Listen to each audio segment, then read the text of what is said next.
नमस्ते दोस्तों, मैं डॉक्टर मोहित लोढ़ा अपने इस YouTube चैनल में आप सभी का स्वागत करता हूँ। दोस्तों, मुझसे ये सवाल पूछा जाता है, क्या डायबिटीज की कोई दवा आयुर्वेद में है? इस वीडियो में हम जानेंगे कि डायबिटीज के बारे में आयुर्वेद ग्रंथों में क्या कहा गया है। डायबिटीज प्रमेह के कितने प्रकार बताए गए हैं? डायबिटीज का चिकित्सा सिद्धांत यानी लाइन ऑफ ट्रीटमेंट का क्या है?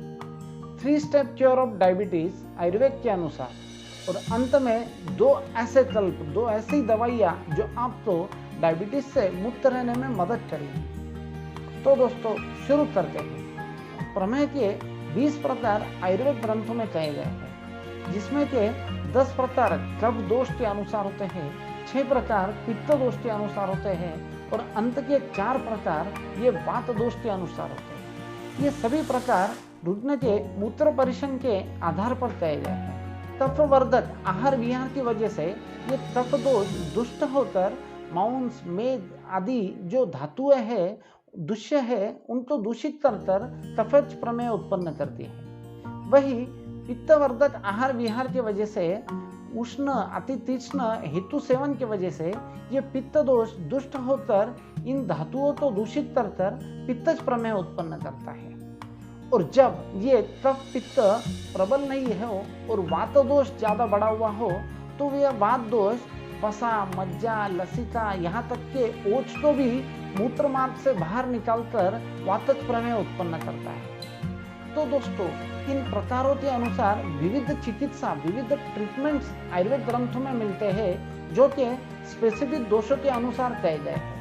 हमें हमेशा ये लगता है डायबिटीज ये खून में शक्कर की बीमारी है। दोस्तों, आयुर्वेद के अनुसार बस इतना ही नहीं है, इसके अलावा इसके दुष्य भी कहे गए हैं, जिसमें रक्त, मांस, मेद, लसिका, वसा, शूत्र, यहाँ तक कि ओज का भी वर्णन कहा गया है।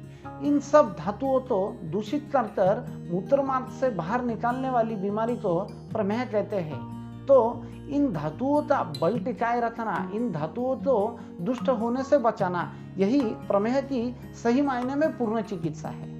और यही वजह है कि सालों साल दवाइयाँ खा के भी भविष्य में हमें डायबिटीज के दुष्परिणामों को झेलना पड़ता है।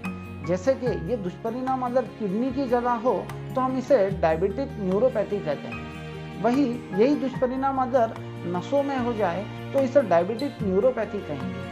और वही दुष्परिणाम अगर आंखों में हो, जिससे कि नज़र धुंधली हो, नज़र अस्पष्ट हो, तो उसे हम डायबिटिक रेटाइनोपैथी कहते हैं। इसके अलावा भी हृदय पर, मस्तिष्क पर, अनेक अवयव पर, शरीर पे इसका असर होता है। तो इन अवयवों को बचाना, इन धातुओं को बचाकर इनका बल टिकाए रखना प्रमेह की पूर्ण चिकित्सा कही गई है। इसके लिए 3 स्टेप क्योर ऑफ डायबिटीज ये ट्रीटमेंट हम अपने रुग्णों को देते हैं। इसमें 3 ऐसी चीजें, 3 ऐसे पिलर, जिनको अगर हम अपनी जिंदगी में अमल में लाते हैं तो हम निरोगी काया, डायबिटीज मुक्त शरीर को पा सकते हैं। इसमें सबसे पहले आता है लाइफस्टाइल मॉडिफिकेशन।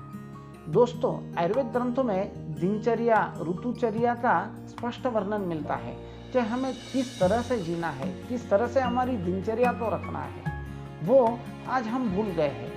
आज हम जो प्रमेह के हेतु है, जो हमने अपने पिछले वीडियो में कहे हैं, अस्य सुखम स्वप्न सुखम जैसे, जिसमें हम आराम से उठते हैं, आराम वाली लाइफस्टाइल, जिसे सेडेंटरी लाइफस्टाइल कहते हैं, उसका त्याग करना चाहिए।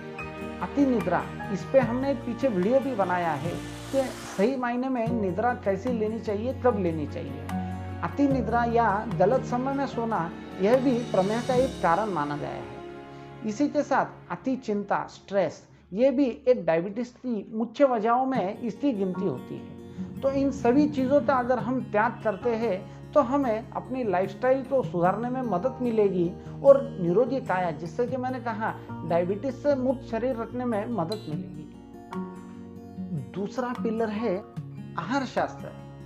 दोस्तों, आयुर्वेद के आहार शास्त्र तो इतना महत्व है कि अगर हम केवल आहार शास्त्र के ही नियम तो अपनाएं तो हम निरोगी काया पा सकते हैं। आज हम क्या खा रहे हैं और कितना पचा पा रहे हैं, ये तो बस हम ही जानते हैं।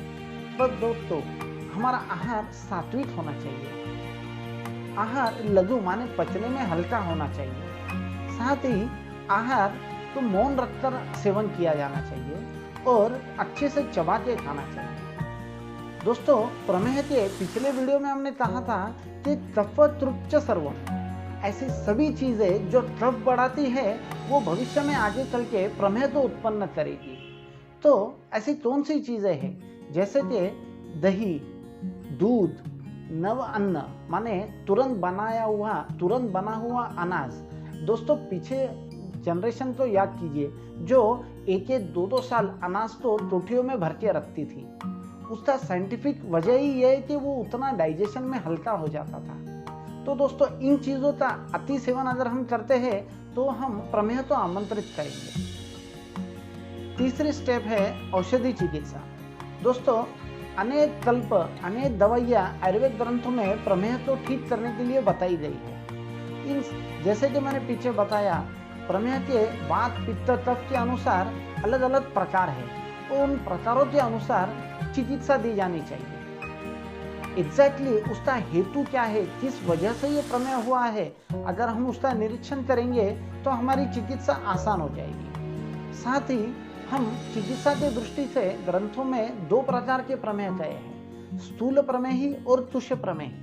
स्थूल माने मोटे लोग जिनको प्रमेह है और तुष्य माने पतले लोग जिनको प्रमेह माने डायबिटीज है। तो दोस्तों, इन दोनों की ट्रीटमेंट के प्रिंसिपल्स भी अलग अलग तय गए हैं।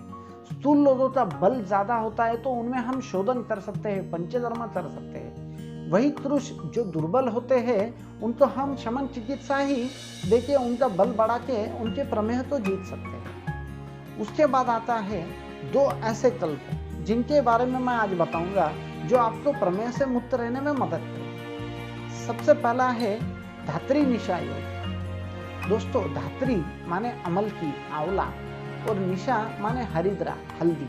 1 भाग आंवला और 1/4 भाग हल्दी, इसका अगर हम मिक्स करके सेवन करते हैं शहद के साथ, रोज सुबह खाली पेट इसको हम अगर लेते हैं तो हमें भविष्य में होने वाले डायबिटीज से बचने में काफी मदद मिलेगी और इसके दुष्प्रभावों से लड़ने में ताकत मिलेगी। दूसरा कल्प मैं कहना चाहूंगा, कुछ ऐसी वनस्पतियों का संगम, त्रिफला, दारू हरिद्रा, इंद्रयो, नागर मोता जिसे मुस्ता कहते हैं, और हल्दी, इसका अगर हम काढ़ा करके सेवन करते हैं तो भी हमारे शरीर के क्लेद का सही मायने में वहन होगा और हमें डायबिटीज यानी प्रमेह से मुक्त रहने में आसानी होगी। अपनी प्रकृति को पहचाने और उसके अनुसार योग्य औषध को चुनकर उसका सेवन निकटतम वैद्य की सलाह से लें। अगर आप हमसे ऑनलाइन परामर्श या कंसल्टेशन कराना चाहते हैं तो नीचे दिए हुए नंबर पर हमें कॉल करके हमारी हेल्थ केयर एग्जीक्यूटिव से बात करें। आयुर्वेद को अपने जीवन में लाए और स्वस्थ रहें। धन्यवाद।